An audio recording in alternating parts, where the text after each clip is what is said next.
Gente, semana passada a gente começou uma minissérie que termina hoje sobre quebra de paradigmas. A nossa conferência ela está chegando e vai ser um mergulhar na revelação da graça.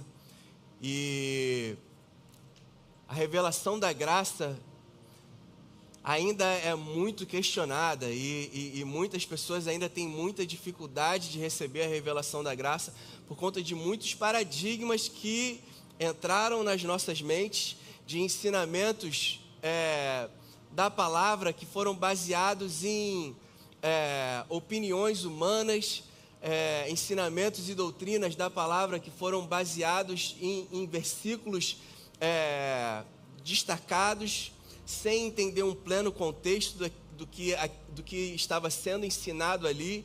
Então, a gente sentiu muito forte no nosso coração em preparação para a conferência da gente estar. Na semana passada a gente falou um pouquinho, e nesse final de semana também, nesse domingo, está falando um pouquinho sobre quebra de paradigmas.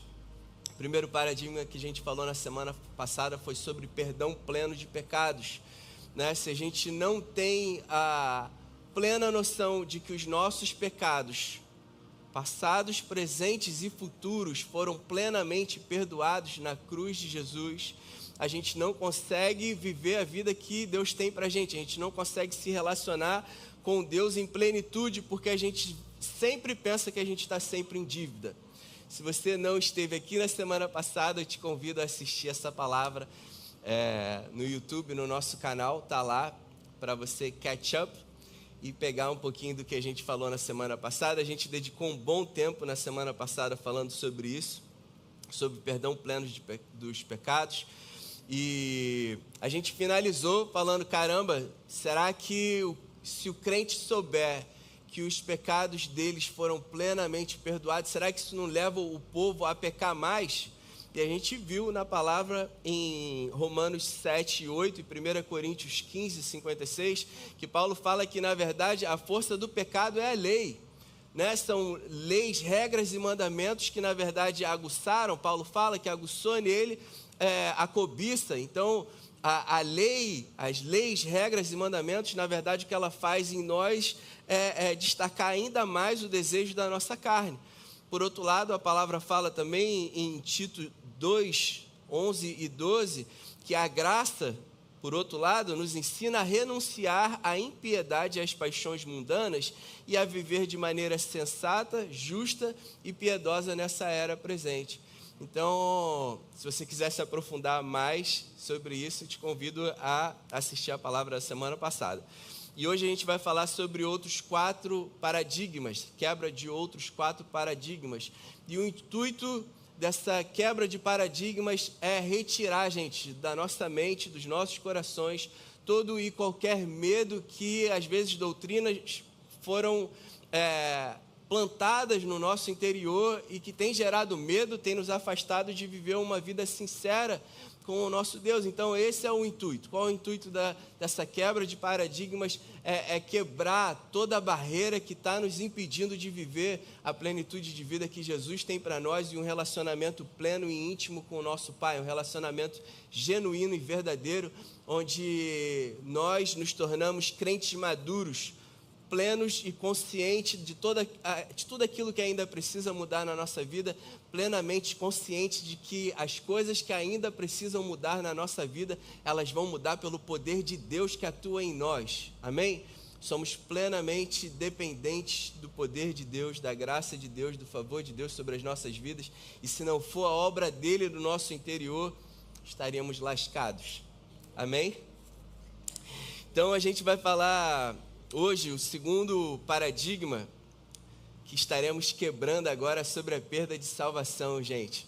Por que é tão importante a gente ter a plena certeza e convicção que nós somos salvos? Eu fui salvo pelo sacrifício de Jesus, eu fui salvo porque eu acreditei no sacrifício de Jesus, eu acreditei que o sacrifício dele por mim foi suficiente. Por que é tão importante a gente ter a plena consciência da salvação, de que recebemos a salvação e que somos salvos? Porque se a gente não tem a plena consciência da salvação, nosso relacionamento com o nosso Deus, ele fica baseado no medo. Amém, gente? Se a gente não entendeu, primeiro, que a gente foi plenamente perdoado, e segundo, que nós somos salvos, nosso relacionamento com Deus fica baseado no medo. Tudo que eu faço agora, hoje, é com medo de errar, porque se Jesus chega amanhã, eu não vou para a glória. Quando eu tenho plena consciência de que eu fui salvo pelo sacrifício de Jesus, ao invés de, quando eu errar, eu me esconder de Deus, eu vou correr para Ele. Pai, obrigado, porque eu sei que o sacrifício de Jesus foi suficiente para me perdoar desse erro que eu acabei de cometer agora. Pai, eu tenho plena consciência de que aquilo que eu fiz agora, isso não foi certo, isso está errado, e eu preciso da Tua graça, eu preciso da Tua misericórdia. Eu te louvo porque eu sei que em Cristo Jesus eu tenho perdão pleno dos meus pecados, e eu sei que você é a força que eu preciso para não viver mais fazendo aquilo que eu fiz, que eu sei que era errado. Filhos conscientes, maduros, amém? A gente, quando erra, a gente não faz show, a gente não tenta receber o perdão de Deus através de lágrimas. Como eu falei na semana passada, a gente sofre com o pecado, amém, gente? A gente chora porque dói, o pecado nos faz mal, mas a gente não busca receber o perdão da parte do nosso Deus através de choro. Que Deus ele espera da gente são filhos conscientes, né? Conscientes daquilo que a gente fez de errado e conscientes de que é Ele que nos capacita e nos ajuda a sermos pessoas melhores, amém? Então, a importância da gente saber sobre a nossa salvação, de que a gente recebeu a salvação plena em Cristo Jesus, a importância disso é a gente ter paz com o nosso Deus, amém? Sabendo que estamos num processo de transformação e ainda que a gente venha a cair, o nosso Deus ele está lá para nos levantar. Amém, gente? Então, fica a pergunta: será que um crente nascido de novo pode perder a salvação?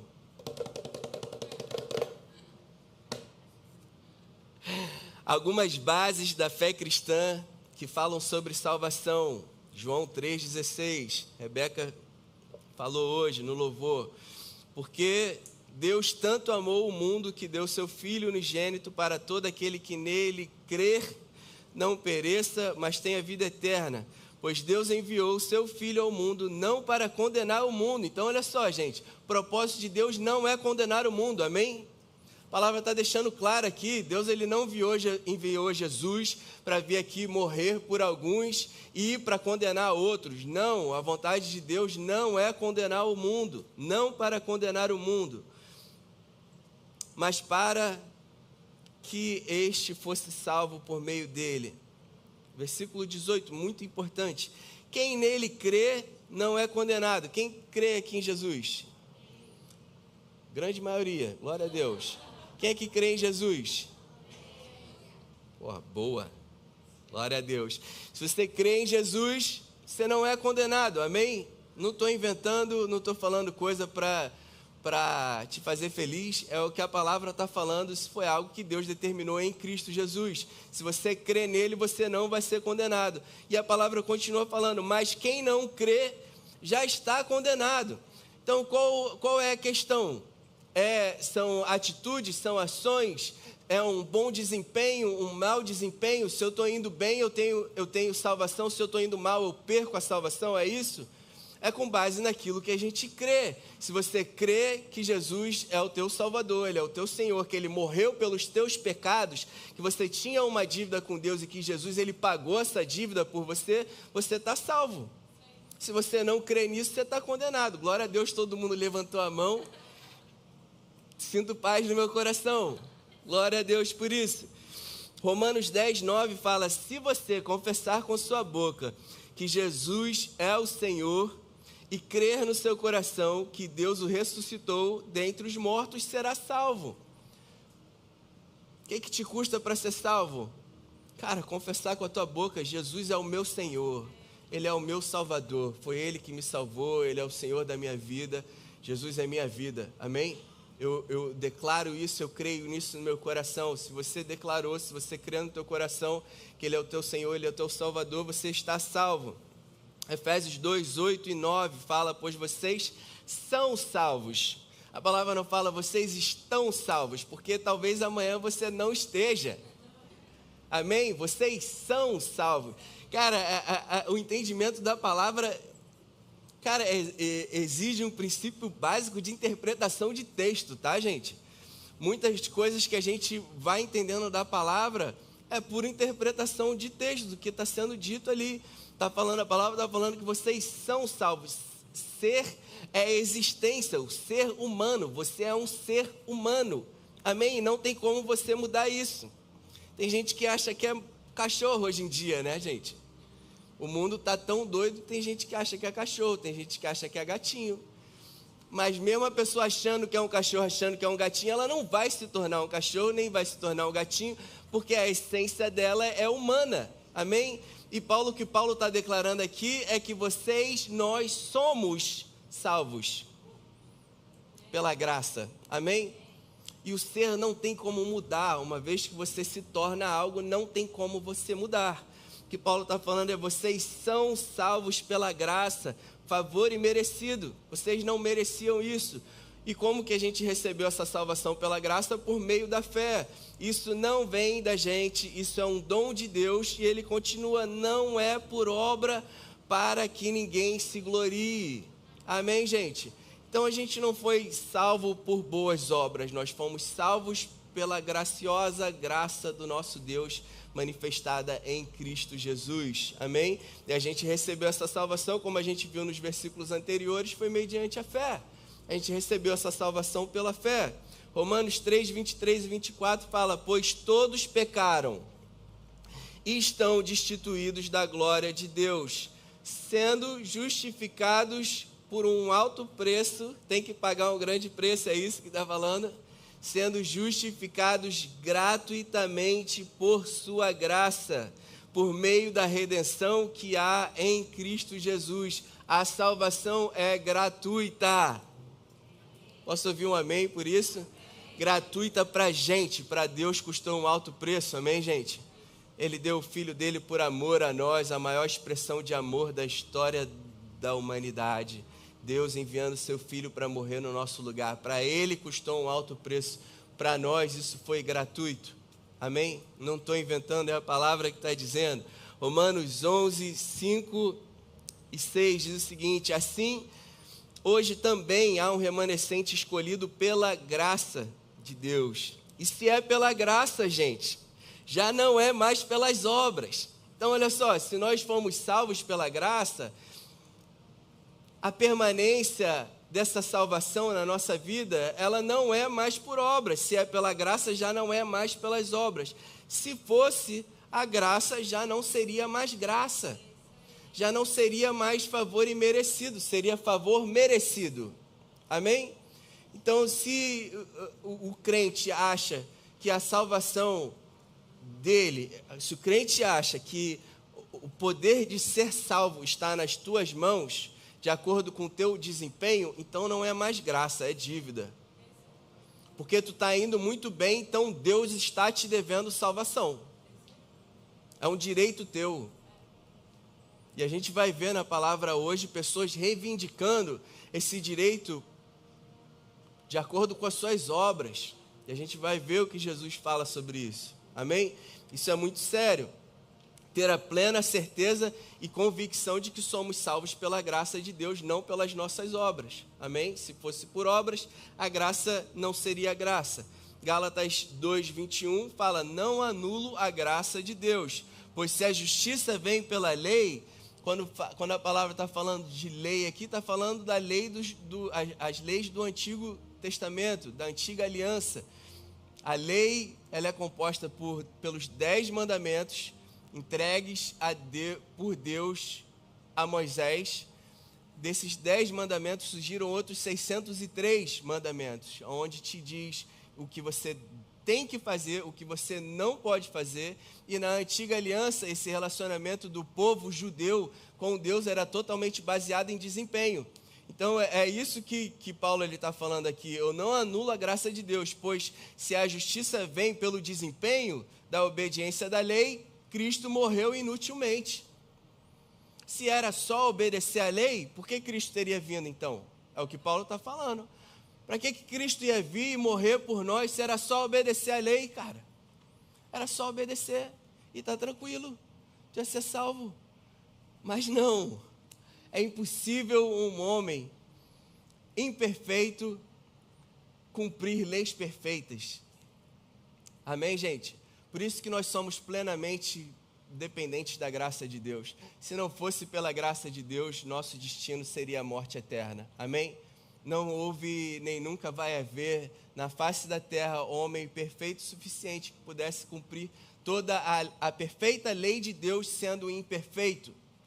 E se a gente fosse julgado por essa perfeição, iríamos todos passar o resto das nossas vidas ardendo no calor lá de baixo. Não é o que queremos, não é o que receberemos, porque o que recebemos em Cristo Jesus foi a vida eterna. Amém, gente? Claramente nós vemos nesses versículos que a salvação, ela nos foi dada pela graça, favor imerecido de Deus. Ele nos deu essa salvação sem a gente merecer, por nos amar incondicionalmente. Mas como a gente falou na semana passada, gente, a gente não pode excluir os versículos que quando a gente lê, dá a entender que a salvação ela pode ser perdida. Amém? E o propósito dessa minissérie é a gente falar justamente sobre esses versículos, que a gente lendo eles destacados, dá a entender que a salvação ela pode ser perdida. Então, Hebreus 6 é um desses versículos. Hebreus 6, no versículo 4, fala o seguinte: ora, para aqueles que uma vez foram iluminados, provaram o dom celestial, tornaram-se participantes do Espírito Santo, experimentaram a bondade da palavra de Deus e os poderes da era que há de vir, mas caíram, é impossível que sejam reconduzidos ao arrependimento, pois para si mesmos estão crucificando de novo o Filho de Deus, sujeitando-o à desonra pública.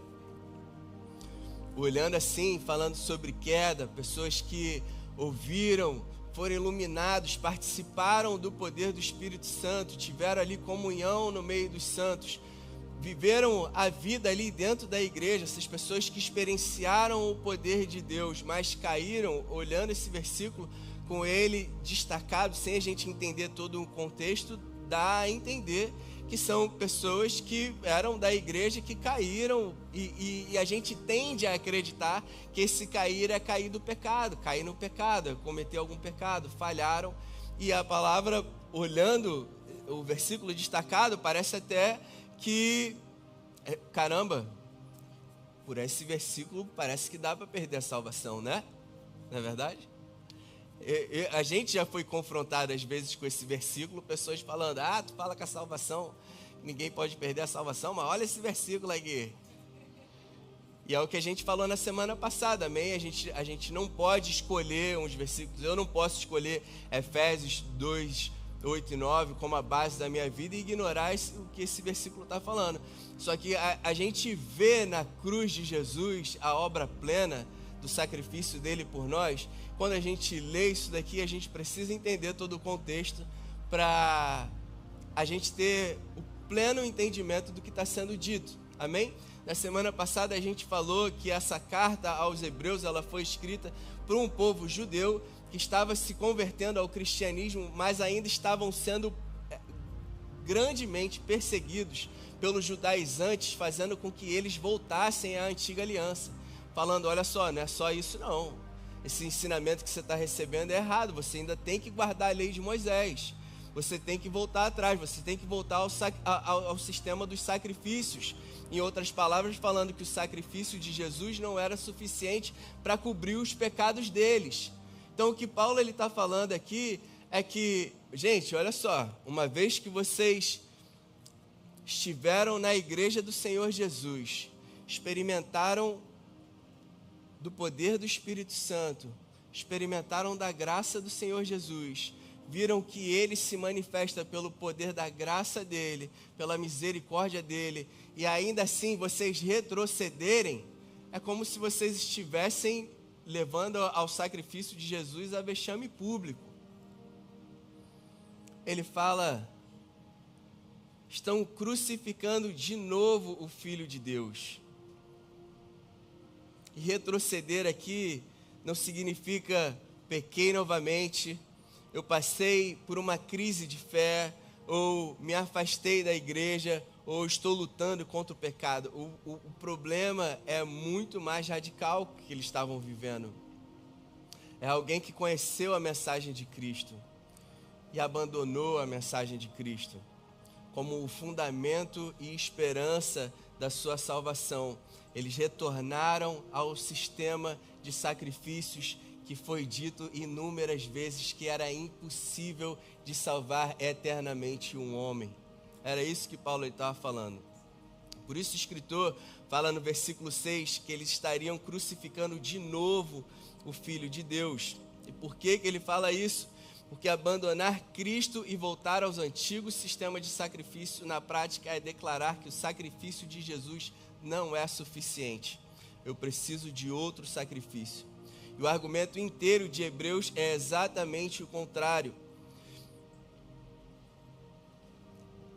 Isso fica ainda mais claro em Hebreus 7:25, quando ele fala, portanto, ele é capaz de salvar, de vez em quando, ele é capaz de salvar uma vez ou outra, ele é capaz de salvar definitivamente aqueles que, por meio dele, se aproximam de Deus, pois vive sempre para interceder por eles. Amém, gente? Romanos 11:6 fala, e se é pela graça, como a gente viu, já não é mais pelas obras. Se fosse a graça, não seria graça. Faz sentido isso, gente? Faz sentido a importância da gente entender o contexto, para quem que aquilo estava sendo escrito e o que Paulo ali ele estava querendo dizer. Paulo estava querendo dizer, meu irmão, uma vez que tu experienciou dessa graça de Deus e ainda assim você acredita que para você receber favor e perdão plenos dos teus pecados, se você ainda continua crendo que a sua salvação depende de outros sacrifícios, tu está esperando uma segunda crucificação de Jesus que não vai existir. E para você não tem salvação, me desculpa, porque a salvação já foi dada e você está rejeitando essa salvação. Faz sentido isso, gente?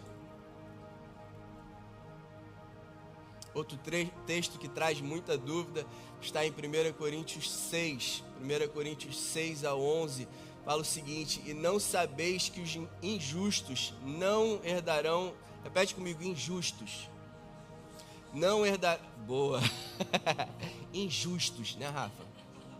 Injustos. Não sabeis que os injustos não herdarão o reino de Deus? Não vos enganeis, nem impuros, nem idólatras, nem adúlteros, nem efeminados, nem sodomitas, nem ladrões, nem avarentos, nem bêbados, nem maldizentes, nem roubadores herdarão o reino de Deus. Tais fostes alguns de vós, mas vós vos lavastes, fostes santificados, mas fostes justificados em nome do Senhor Jesus Cristo e no Espírito do nosso Deus. Amém, gente? Então, o primeiro ponto aí, parece, quando a gente lê essa palavra de 1 Coríntios 6, Paulo está falando que, olha só, quem pratica essas coisas aqui não vai herdar o reino de Deus. Amém? Primeira coisa que a gente precisa identificar na leitura desse texto, ele começa falando sobre identidade. Ele está falando de pessoas injustas. Nós fomos justificados. Nós nos tornamos em Cristo Jesus justos. Então ele está falando, os injustos que não creem em Jesus, eles vivem esse estilo de vida aqui, ó. Aqueles que não... Quais são as características dos injustos? Isso daqui. Os que são injustos, que não nasceram de novo, que não creem em Jesus, que não receberam a sua nova natureza, quais as características deles? Eles praticam todas essas coisas aqui. E eles não vão herdar o reino de Deus. E aí no versículo 11 ele fala, gente, vocês eram assim, mas agora vocês foram lavados, vocês foram santificados e vocês foram justificados no sangue do Senhor Jesus e no Espírito do nosso Deus. Amém, gente? Então olha só, ele está falando primeiro de identidade, está falando que aqueles que não creram, não nasceram de novo, vivem esse estilo de vida. Vocês viveram assim, porém em Cristo Jesus vocês receberam uma nova identidade e aquilo que vocês faziam no passado agora não faz mais parte da sua natureza. Amém, gente? Só que a gente tem que entender outra coisa também. Quando a palavra fala aqui de herdar o reino de Deus, existe uma diferença, e a gente vai ver mais na frente a diferença entre entrar no reino de Deus e herdar o reino de Deus. Herdar, o que você faz como uma herança? Você desfruta da sua herança. Amém, gente? E Paulo aqui ele está falando sobre herdar o reino de Deus. Muitas pessoas interpretam esse texto como salvação. Está falando que quem pratica essas coisas não... Tem gente que até muda o texto, tem gente que fala não vai entrar no reino de Deus, não está falando entrar, está falando herdar. Entrar é uma coisa, tu entra num lugar. Herdar é tu desfrutar de algo que você recebeu por herança. Está fazendo sentido isso, gente? Então olha só, ele está falando aqui, ó, os injustos praticam essas coisas, mas vocês faziam isso também e vocês foram lavados, santificados e justificados no sangue do Senhor Jesus. O que ele está falando? Quem pratica essas coisas não herda, não desfruta do reino de Deus. Romanos 14, 17 fala o que é reino de Deus. O próprio Paulo fala, pois o reino de Deus não é comida nem bebida, mas justiça, paz e alegria no Espírito. O que ele está falando? Todo mundo que pratica essas coisas, vocês foram lavados, santificados e justificados. Porém, se você continua praticando essas coisas, você não vai herdar. Você não vai desfrutar do reino de Deus, que é a paz, justiça e alegria no Espírito. Faz sentido isso, gente? Então, olha só, em Cristo Jesus a gente recebeu salvação salvação, vida eterna em Cristo Jesus. Amém? Se a gente pratica todas essas coisas que ele leu, o que acontece com a gente? A gente perde a salvação? Não, porque a gente não encontrou. Amém, gente? A salvação, a gente recebeu a salvação pela graça de Deus. A gente não foi algo que a gente encontrou ou a gente mereceu por bons atos de justiça nosso. A gente recebeu a salvação da parte de Deus pela graça. Então, uma vez que você recebeu algo de graça, não tem como você perder algo que você não encontrou. Então, o que ele está falando não é sobre salvação, é sobre deixar de desfrutar da vida que Jesus te deu. É deixar de desfrutar da alegria no Espírito, uma alegria que não depende das circunstâncias da vida. É deixar de desfrutar da paz. E ali, naquela lista de ações, ele fala sobre calúnia. Ele fala sobre falar mal dos outros. Muitas vezes a gente se apega às falhas ligadas a questões sexuais, a adultério, mas ali está falando de mentira também, gente. Aquela desculpinha que a gente falou na semana passada, né? Amiga, não vou poder ir que eu tô com enxaqueca. Tá nada. Né? Isso é mentira, cara. E se a gente fosse julgado por viver um estilo de vida perfeito, iríamos todos viver a eternidade nas chamas do inferno. Se não fosse pela graça de Deus, a gente nunca iria receber vida eterna. Amém, gente? Então, recapitulando essa palavra de Coríntios, que está falando sobre identidade. Ali ele esclarece ao final da palavra sobre a nossa nova identidade, justificados, santificados. Quando ele fala sobre herdar, ele está falando sobre desfrutar daquilo que Deus ele já nos deu em Cristo Jesus. Quem continua praticando essas coisas nunca vai conseguir desfrutar da plenitude de vida que Jesus nos deu. Estão entendendo isso, gente? Estou eu falando que está tranquilo pecar? Pô, pelo amor de Deus. Estou falando aqui, ó, que aquilo que tu faz, de tudo que está ali escrito, tu vai se lascar, meu irmão. Amém? O pecado arrebenta com a nossa vida. O pecado tira a nossa vida. Amém? O pecado gera morte. Independente daquilo que você classifica como pecadinho ou pecadão, gera morte. Amém? Uma mentira te tira toda a tua credibilidade. Amém? Isso vai gerando morte. E para a gente concluir esse paradigma sobre salvação, vamos ler 1 Coríntios 5, eu mencionei semana passada também. 1 Coríntios 5 fala do caso de um cara que estava tendo relação com a mulher do pai dele. E olha o que Paulo ele fala sobre esse pecado, isso é um escândalo, amém, gente? O cara tendo relação com a mulher do pai. Olha aqui que a palavra fala, 1 Coríntios 5. Por toda parte, já era um burburinho, Marieta inteira estava sabendo. Por toda parte se ouve que há imoralidade entre vocês. Imoralidade que não ocorre entre os pagãos. Paulo está falando, meu irmão, o que está acontecendo aí em Corinto, nem no mundo se vê um negócio desse. O que está acontecendo aí, gente? A ponto de um de vocês possuir a mulher do seu pai. Entregue esse homem, versículo 5, a Satanás, para que o corpo seja destruído e seu espírito seja salvo no dia do Senhor. Aqui eu encerro o meu caso, meu irmão. Pô, se tu falasse, alguém vier falar com vocês, não, pode, não, dependendo do pecado, dá para perder a salvação sim, tu lê isso daí para eles. Amém, gente?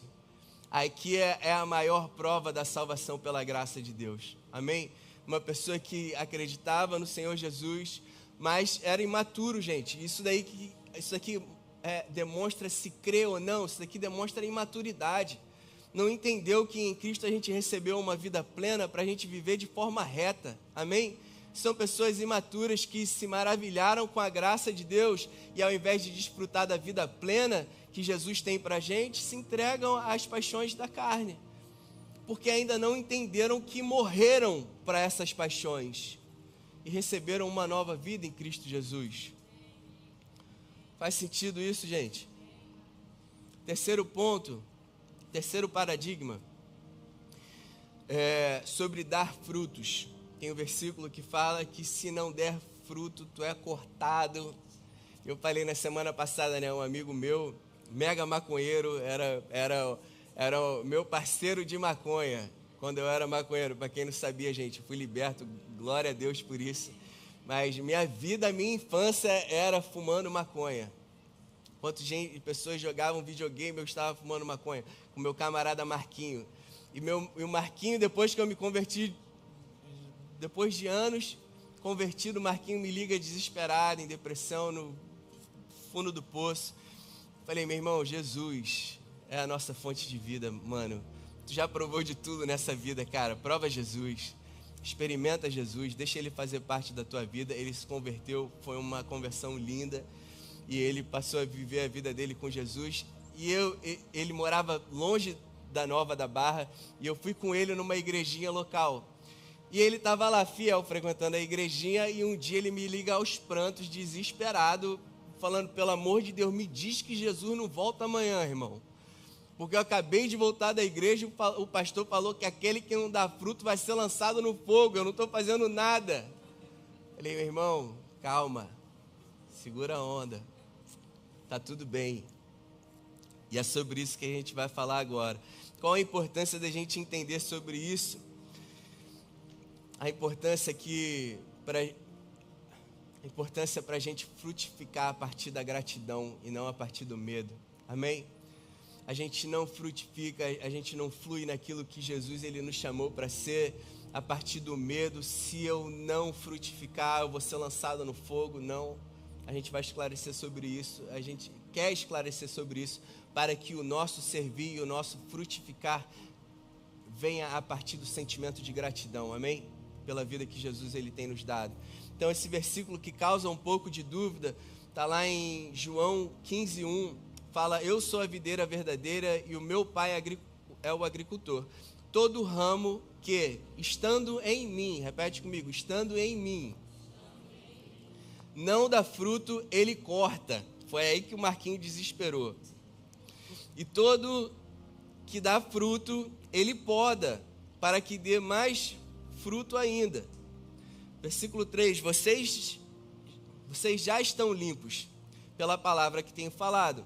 Permaneçam em mim e eu permanecerei em vocês. Permaneçam, repete comigo, permaneçam em mim e eu permanecerei em vocês. Nenhum ramo pode dar fruto por si mesmo se não permanecer na videira. Vocês também não podem dar fruto se não permanecerem em mim.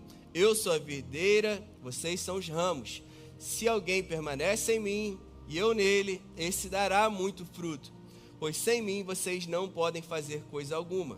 Se alguém não permanecer em mim, será como o ramo que é jogado fora e seca. Tais ramos são apanhados, lançados ao fogo e queimados. Aí o Marquinho quase teve um troço ali e foi arrebatado, coitado, de tanto desespero que ele teve. Então, gente, o que a gente precisa entender desse texto, no versículo 2 e no versículo 6, Jesus ele está falando sobre permanecer nele. Lembra que repetiram comigo? Que Jesus ele está falando ali é sobre permanecer nele. E a pergunta do milhão que a gente falou na semana passada, toda interpretação bíblica tem perguntas chaves para a gente entender o que está sendo falado ali. Pergunta do milhão: isso foi dito antes ou depois do sacrifício de Jesus? Foi antes, tá, gente? Então olha só, antes do sacrifício de Jesus, recapitulando, antes do sacrifício de Jesus nós tínhamos uma dívida com Deus, dívida de morte, amém? Jesus ele morreu pelos nossos pecados, essa dívida foi paga. Então olha só, antes do sacrifício de Jesus era uma coisa, depois do sacrifício de Jesus as coisas mudaram. Outra pergunta, para quem que Jesus ele estava falando essas palavras? Ele estava falando para a multidão, ele estava falando para os judeus, ele estava falando... estava no monte, era uma pregação de Jesus? Não era uma pregação de Jesus. Ali ele estava falando com os discípulos dele, ele estava falando com João, Tiago e os demais discípulos. Porém, Judas, ele já tinha saído para trair Jesus. Então, lembrando que esse texto é sobre estar e permanecer. Pouco antes, em João 6,66, fala que daquela hora em diante, muitos dos seus discípulos voltaram atrás e deixaram de segui-lo. Então, gente, o que Jesus está falando aqui é de um grupo que esteve com ele. Muitos dos discípulos eram discípulos, estavam com ele, conheciam ele, caminhavam com ele e não permaneceram nele. São esses que, assim como Judas, foram lançados no fogo e o final tu já sabe. Faz sentido isso, gente? Então, quando Jesus está falando aqui sobre os ramos que não permanecem e não frutificam porque não permaneceram, esses são lançados no fogo porque se afastaram de Jesus, deixaram de segui-lo. Faz sentido isso?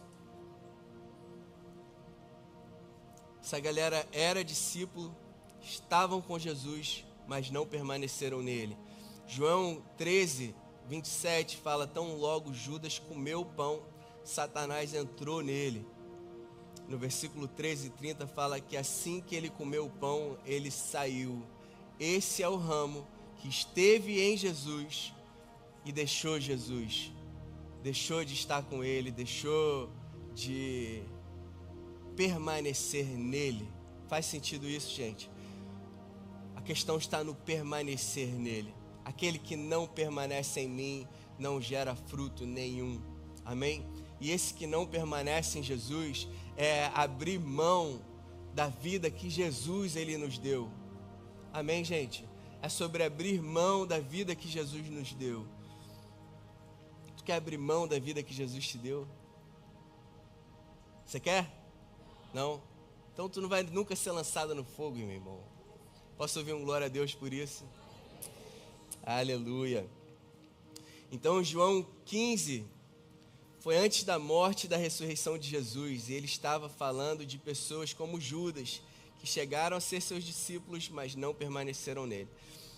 Para nós, povo da nova aliança, que fomos selados com o Espírito Santo, Paulo fala em Romanos 8, o discurso muda. Antes de Jesus era esse o discurso, depois de Jesus, olha o discurso de Paulo, Romanos 8, 38 e 39, pois estou convencido de que nem a morte, nem a vida, nem anjos, nem demônios, nem o presente, nem o futuro, nem quaisquer poderes, nem altura, nem profundidade, nem qualquer outra coisa na criação será capaz de nos separar do amor de Deus que está em Cristo Jesus, o nosso Senhor. Amém, gente? Faz sentido isso para você? Glória a Deus. nada é capaz de te separar do amor de Jesus. Amém, gente? A gente não frutifica para a gente receber o amor de Jesus, a gente frutifica porque nós recebemos do amor dele. Amém? Frutificar fala de algo natural. Frutificar não é algo que a gente faz por um esforço. Eu tenho que fazer isso. Olha o fruto do medo, né? Eu tenho que gerou no coração do Marquinho por causa de uma pregação legalista, irmão. Uma pregação cheia de peso. Ele ficou desesperado em querer servir, e querer fazer o que o pastor queria que ele fizesse, por medo, não por gratidão.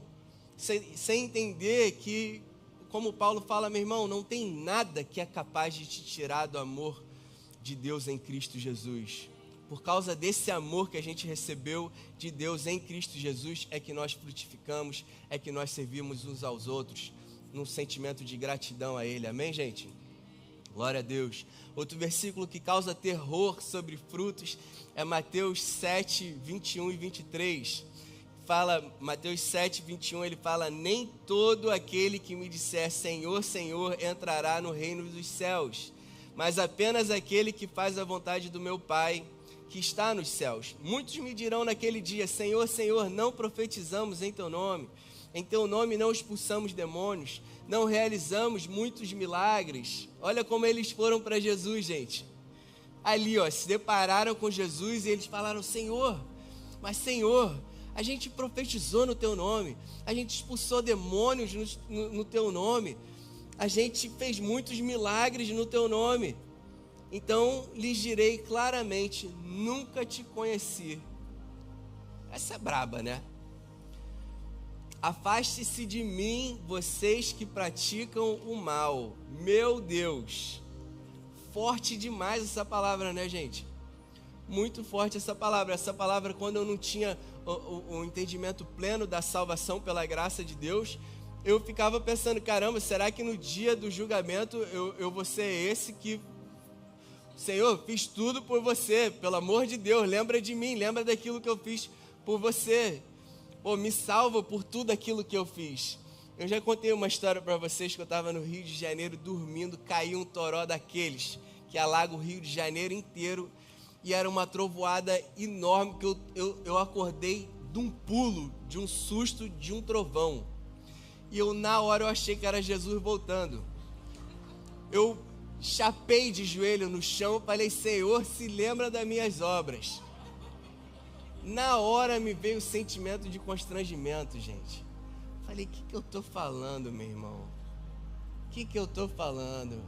Como se eu fosse salvo por aquilo que eu fiz. E na hora eu fui constrangido ali pelo Espírito Santo, falando: meu irmão, nunca foi sobre o que tu faz. Deixa eu te falar. Nunca foi sobre o que você faz para mim. É sobre quem Jesus é, quem Ele te tornou, um filho amado de Deus. Amém? Por isso que tu vai ser salvo, porque tu entregou a vida ao único que é capaz de te salvar.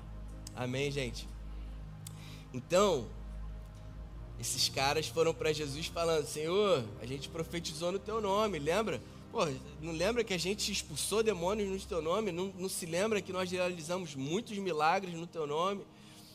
O versículo anterior, a gente precisa entender que esses versículos, Jesus estava falando sobre dar frutos. Versículo 20 de Mateus 7 fala assim: pelos seus frutos vocês o conhecerão. Então Jesus estava falando de frutos. E daí ele continua falando de pessoas que chegaram para ele, se apresentando as suas obras a ele. E ele ainda fala mais: vocês que são praticantes do mal. Tu pensa, meu irmão, as pessoas que estão aí fazendo a obra de Deus, expulsando demônio, fazendo milagre, que estão achando que estão bem na fita com Jesus, Jesus chegar para eles e falar: eu não te conheço, sai fora de mim, você que pratica o mal. This is serious, church. Isso é muito sério, cara. Alguns pontos sobre essa palavra. Jesus ele estava falando sobre entrar no reino. Ele começa falando: muitos tentarão entrar no reino. E a gente falou da diferença sobre entrar no reino e herdar o reino. Antes Se vocês estudarem a palavra de forma profunda, vocês vão ver que antes da morte de Jesus se falava sobre entrar no reino. Depois da morte de Jesus, passou-se a falar sobre herdar o reino. Amém, gente? Estudem isso, porque é maravilhoso. Vocês vão ver em todo o tempo Jesus falando sobre entrar no reino. Para você entrar no reino, você tem que ser como uma criança. Amém, gente? Depois da morte e ressurreição de Jesus, se fala sobre herdar o reino. Depois da ressurreição dele, a gente vê Paulo falando sobre isso, sobre herdar o reino. Essas pessoas, elas estavam querendo entrar no reino, receber a sua salvação com base em suas obras. E Efésios 2, 8 e 9 nos fala que nós fomos salvos pela graça e não pelas obras, para que ninguém se glorie. Cara, Jesus, ele nos salvou pela graça dele, e ele ainda fala que não é pelas suas obras. Meu irmão, no dia que tu estiver de frente comigo, tu não vem se gloriar, não. Porque eu te salvei pela minha bondade. Eu morri por você. A salvação que você recebeu foi porque eu dei a minha vida por você. Aquilo que você faz na sua vida é pro teu bem, cara. É para tu viver bem, para tu ser bênção na vida de outras pessoas. Não é para você receber a salvação. Amém, gente? Então, o primeiro ponto, a fé daqueles homens estava baseada nas obras que eles praticavam. Eles claramente não conheciam a Jesus, que é a encarnação da graça de Deus. O segundo ponto, em Marcos 9, 38 e em Lucas 9, 49, a gente vê João falando de alguns homens que estavam fazendo obras em nome de Jesus, mas não eram discípulos. Em Lucas 9, 49 disse João: Mestre, vimos um homem expulsando demônios em teu nome e procuramos impedi-los, porque ele não era um dos nossos. Jesus falou para eles: não impeça, pois quem não é contra vocês é a favor de vocês. Falando que tem muita gente aí operando milagre que nem discípulo de Jesus é, gente. Meu Deus. Church, operar milagre é mole. Porque não é sobre eu e vocês. O poder de operar milagre está no nome do Senhor Jesus. Amém? E o que eles estavam falando aqui é: Jesus, tem gente que está expulsando o demônio no teu nome, que nem andar com a gente eles andam. E Jesus falou: é isso mesmo. Porque o poder está no meu nome. E se eles estão libertando os outros, deixa libertar. Vou guardar esse pensamento para mim.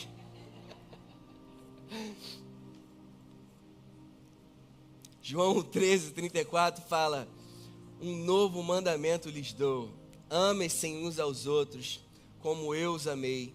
Vocês devem amar uns aos outros. Com isso todos saberão que vocês são meus discípulos, se vocês amarem uns aos outros. A maior característica de um discípulo de Jesus não é a operação de milagres, não é falar em línguas, não é operar prodígios e maravilhas. A maior característica do discípulo de Jesus é o amor. É muito fácil a gente sair pela rua aí, operando milagre, curando. Difícil é estar aqui dentro, meu irmão, amando um ao outro, entendendo o tempo de cada um, olhando um para o outro com um olhar de misericórdia, com o mesmo olhar que Jesus olhou para a gente.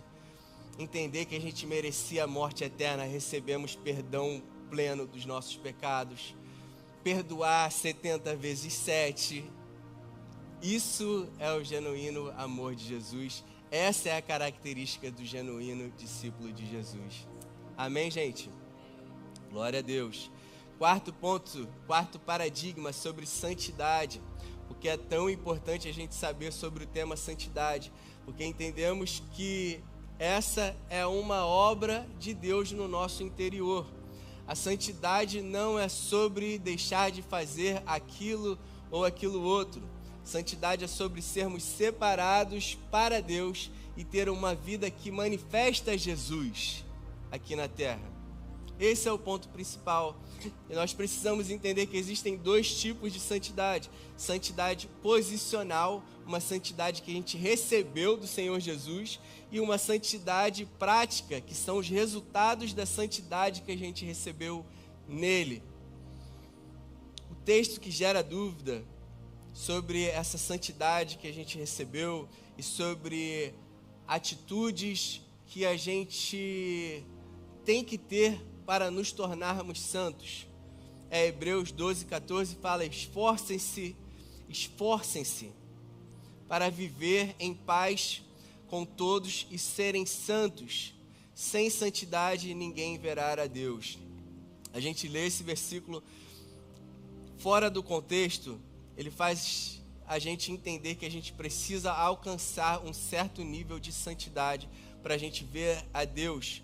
Mas o livro de Hebreus, como a gente tem falado, foi escrito para pessoas já salvas e já santificadas em Cristo Jesus. Um pouco antes, nesse mesmo livro, em Hebreus 10:10, ele fala: pelo cumprimento dessa vontade, fomos santificados. Amém, gente? Pelo cumprimento da vontade de Deus em Cristo Jesus, nós fomos santificados por meio do sacrifício do corpo de Jesus Cristo, oferecido de uma vez por todas. Versículo 14 ele fala: porque por meio de um único sacrifício ele aperfeiçoou para sempre o que estão sendo santificados. Ou seja, o sacrifício de Jesus, ele nos tornou por natureza santos e estamos vivendo esse processo de santificação. Amém, gente? Então, ser santo é sobre nascer de novo. Quando nascemos de novo, recebemos essa nova natureza santificada. Ele nos santificou, como é a palavra que a gente acabou de ler. Amém, gente? E estar sendo santificado é o processo do dia a dia, quando a gente vai se permitindo, abrindo o nosso coração e permitindo que Jesus ele faça a obra dele no nosso interior. Como funciona esse processo de santificação? Isso está lá em João 17:15, quando Jesus ele falou: não rogo, Pai, para que você os tire do mundo, mas que os proteja do maligno. Eles não são do mundo, como eu também não sou. Santifica-os na verdade, a tua palavra é a verdade. Assim como me enviaste ao mundo, eu os enviei ao mundo. Em favor deles, eu me santifico para que também eles sejam santificados pela verdade. O que Jesus está falando aqui é que esse processo de santificação, ele acontece através da verdade da palavra. Conforme a gente vai lendo na palavra quem nós somos em Cristo Jesus e sobre o fruto do Espírito de Deus em nós, nós vamos nos tornando cada vez mais parecidos com Jesus em pensamentos e palavras e ações, e vamos vivendo esse processo de santificação, sendo aperfeiçoado pelo Espírito de Deus e pela palavra cada vez mais nas nossas vidas. Amém, gente? Fez sentido isso? As dúvidas que tiverem, me perguntem depois. Amém, gente? Quinto ponto para a gente fechar: a Santa Ceia. Quinto paradigma sobre a Santa Ceia: é uma recompensa para os vencedores ou um presente para os necessitados? A Santa Ceia é uma recompensa para os vencedores ou um presente para os necessitados? Gente, tem muito ministério que você só pode participar da ceia se você for membro da igreja. Aonde está isso na palavra? Tem muito ministério que fala que se você está em pecado, você não pode participar da ceia. Então o pastor também não poderia. A gente recebeu essa natureza santificada, mas gente, a gente está nesse processo de santificação, a gente erra o tempo todo. E é o Espírito Santo que o tempo todo está nos tornando pessoas melhores. Mas se é o que a palavra fala, se a gente for examinado segundo a lei, a gente sempre vai encontrar falhas nas nossas vidas, no nosso caráter. Amém? Tem igrejas que, se você está vivendo com seu marido, seu filho, mas não foi casado no papel ainda, você não pode participar da ceia. Muitos paradigmas foram criados com base na justiça humana, com base em pensamentos humanos.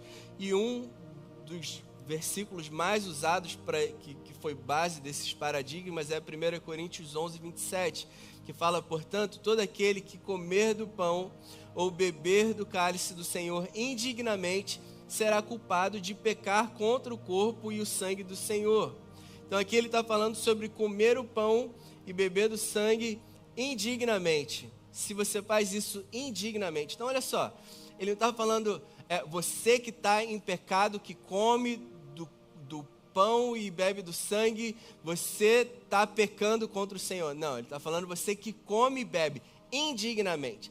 O ponto é comer e beber indignamente, tá? Se você faz isso indignamente, você está pecando contra o Senhor. Ele continua falando: examine-se cada um a si mesmo e então coma o pão e beba o cálice. Pois quem come e bebe sem discernir, o que é comer do pão e beber do cálice indignamente? É comer e beber sem discernir o corpo do Senhor. Come e bebe para a sua própria condenação. E que condenação é essa? Por isso, há entre vocês muitos fracos e doentes, e vários já dormiram. Comer indignamente, comer sem discernir o corpo e o sangue, o poder que há no corpo e no sangue de Jesus. Fazer isso para a sua própria condenação. Por que para a sua própria condenação? Onde a gente recebeu saúde? Pelas pisaduras de quem que nós fomos sarados? Pelo corpo moído de quem que a gente recebeu saúde plena? De Jesus, pelas pisaduras de Jesus, o corpo moído dele, no corpo moído dele nós recebemos saúde plena. Quando a gente faz isso indignamente, sem discernir que aquele pão que a gente está comendo representa o corpo de Jesus que foi moído no nosso lugar para que a gente tivesse saúde, estamos comendo para a nossa condenação, e por causa disso vocês estão doentes e muitos de vocês já até dormiram. Isso é pura interpretação de texto, gente. Além da interpretação de texto, o contexto desse capítulo era sobre crentes estarem fazendo da ceia um momento de glutonaria. Olha o que diz nos versículos anteriores. 1 Coríntios 11, 17. Entretanto, nisso que vou dizer, não os elogio, pois as reuniões de vocês mais fazem mal do que bem. Quando vocês se reúnem, não é para comer a ceia do Senhor, porque cada um come a sua própria ceia sem esperar pelos outros. Assim, enquanto um fica comendo, um fica com fome, o outro se embriaga. Olha o que eles fizeram da ceia do Senhor. Era uma loucura, gente, na igreja. O momento que era para ser a ceia do Senhor, deles se lembrarem do sacrifício de Jesus, comer do pão, lembrando que o corpo de Jesus foi moído para a gente ter saúde plena, lembrar que o sangue de Jesus foi derramado para a gente ser lavado e ser salvo. Eles estavam fazendo desse momento de ceia uma loucura, comendo com glutonaria, e aqueles que tinham mais comiam de se empanzinar, os que não tinham ficavam olhando os outros comer, e quem tinha muito vinho enchia a cara, e estavam fazendo aquilo sem discernir o corpo e o sangue de Jesus.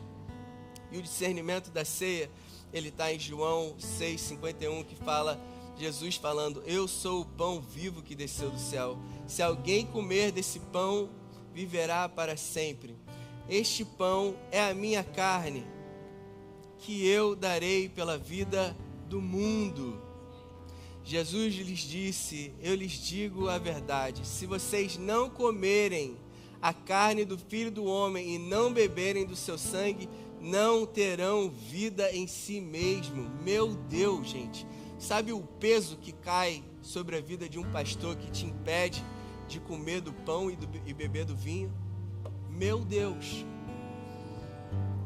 Cara, uma instituição religiosa, um pastor te impedir de receber daquilo que o próprio Deus decidiu te dar, para mim foi um dos maiores choques da minha vida quando eu entendi sobre isso. Ele morreu, ele entregou o corpo dele, foi uma decisão dele entregar o corpo dele por amor a nós, para que a gente tivesse saúde, foi uma decisão dele. O corpo é dele, o sangue foi dele, e eu não posso de forma alguma te privar de algo que não é meu e que foi Ele que te deu. Amém, gente? Todo aquele que come a minha carne e bebe o meu sangue tem vida eterna, e eu o ressuscitarei no último dia. Pois a minha carne é a verdadeira comida e o meu sangue é a verdadeira bebida. Todo aquele que come a minha carne e bebe o meu sangue permanece em mim e eu nele. Amém, church? Por isso eu quero te convidar a ficar de pé para a gente participar da ceia agora. Depois desse paradigma, último paradigma quebrado. Que você nunca permita que alguém te impeça de participar de algo que o seu Senhor e Salvador te deu. Amém?